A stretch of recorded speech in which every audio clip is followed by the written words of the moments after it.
মাগরিবের নামাজের পরে হাসবুনাল্লাহু নি'মাল ওয়াকিল এই দোয়াটা যদি 33 বার করে পাঠ করতে পারে, আল্লাহ পাক নগদে তাকে 4টা পুরস্কার দান করে দেয়। যেরকম সুবহানাল্লাহ। এবং এই পুরস্কারগুলো আপনি নিজের চোখে দেখতে পারবেন যে হাসবুনাল্লাহু নি'মাল ওয়াকিল এই দোয়াটা পাঠ করার কারণে আল্লাহ পাক আপনাকে কি কি বেনিফিট দান করেছে। 1 নম্বরে আল্লাহ পাক আপনার দুশ্চিন্তা, আপনার টেনশন আল্লাহ পাক দূর করে দিবে। আপনি যত বড় দুশ্চিন্তায় থাকেন না কেন, আপনার টেনশন আপনাকে একদম শেষ করে দিচ্ছে। আপনি যদি হাসবুনাল্লাহু নি'মাল ওয়াকিল মানে আল্লাহ আমার জন্য যথেষ্ট, আল্লাহ আমার জন্য অভিভাবক হিসেবে যথেষ্ট, আপনি যদি দোয়া করতে পারেন, আল্লাহ পাক বলেন যে আমি আল্লাহ পাক তার টেনশন, তার দুশ্চিন্তা একেবারে দূর করে দেই। এটা হলো প্রথম নম্বর বেনিফিট। দ্বিতীয় নম্বর বেনিফিট হলো যে এই দোয়াটা যদি কোনো ব্যক্তি নিয়মিত পাঠ করতে পারে, রাসূল সাল্লাল্লাহু আলাইহি ওয়াসাল্লাম বলেন যে আল্লাহ রাব্বুল আলামিন তার বিপদ আপদ বালা মুসিবত আল্লাহ পাক দূর করে দেয়। এটা আল্লাহ পাক নিজেই তার জন্য সাহায্যকারী হয়ে যায়। বিপদ আপদ বালা মুসিবত তার সামনে আর কিচ্ছু রাখে না। আপনি যত হাসবুনাল্লাহু নি'মাল ওয়াকিল পাঠ করবেন, তত আল্লাহ পাক আপনার সামনে থেকে বিপদ বালা মুসিবত দূর করে দিবে। এটা হলো 2 নম্বর।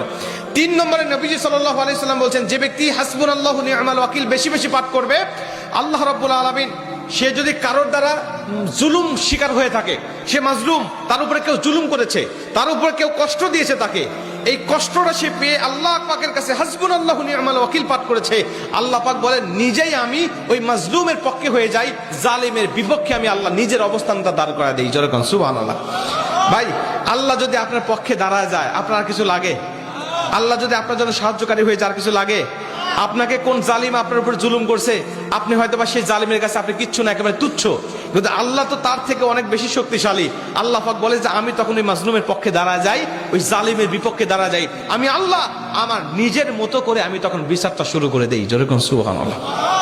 এজন্য যদি কেউ আপনার উপর জুলুম করে, আপনি হতাশা হবেন না, আপনি কষ্ট পাবেন না, আপনি আসমানের দিকে মুখটা উঁচা করে বলবেন হাসবুনাল্লাহু নি'মাল ওয়াকিল নি'মাল মাওলা ওয়া নি'মান নাসির। আপনি এই দোয়াটুকু শুধু পাঠ করবেন, দেখবেন যে আল্লাহ পাক আপনার সব হতাশা, সব দুশ্চিন্তা, সব টেনশন আল্লাহ পাক মুহূর্তের মধ্যেই আল্লাহ পাক আপনার দূর করে দিয়েছে। যেরকম সুবহানাল্লাহ। এবং 4 নম্বরে রাসূল সাল্লাল্লাহু আলাইহি ওয়াসাল্লাম বলছেন যে তাকে আল্লাহ পাক দুনিয়া এবং আখিরাতের কল্যাণগুলো আল্লাহ পাক তাকে দান করে দেয়। দুনিয়াতে যত কল্যাণ, যত খারাপই আছে এগুলো দূর করে দেয়, কল্যাণগুলো আল্লাহ পাক দান করে দেয়। আবার আখিরাতের যত কল্যাণ লাগবে আপনার সব কল্যাণগুলো আল্লাহ পাক আপনাকে দান করে দিবে। আল্লাহ পাক আমাদের সবাইকে এই 4টি ফজিলতগুলো পাওয়ার আশায় হলেও আল্লাহ পাক আমাদের সবাইকে এই হাসবুনাল্লাহু নি'মাল ওয়াকিল এটা মাগরিবের পরে 33 বার, অনেক মুহাদ্দিস বলছেন ফজরের পরে 33 বার, যদি কোনো ব্যক্তি 11 বার পড়তে চায় সমস্যা নেই, কিন্তু 33 বার পড়তে পারলে সবচেয়ে ভালো ফলাফল পাওয়া যায়।